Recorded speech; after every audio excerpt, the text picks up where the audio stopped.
Hi, my name is Marissa Geoffroy, and I'm an artist living and working in San Francisco. So here's a photo I made a couple of years ago.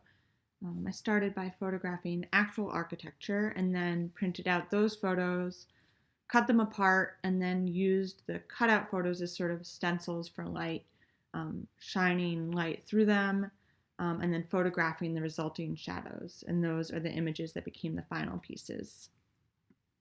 Here's another photo made by that same process, but a little more abstracted. I then made a series of paintings inspired by the shapes that occurred in those photographs. And here's a couple of examples of those.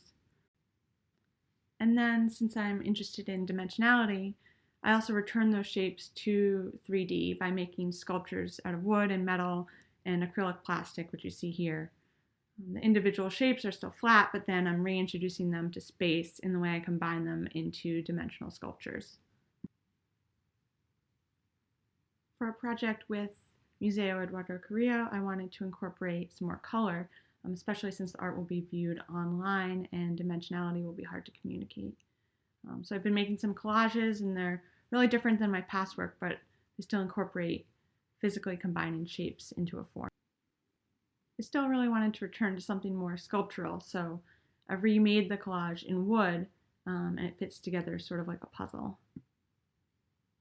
So here's my jumping off point for this project, and I'm excited to see how it develops and to share that with you along the way.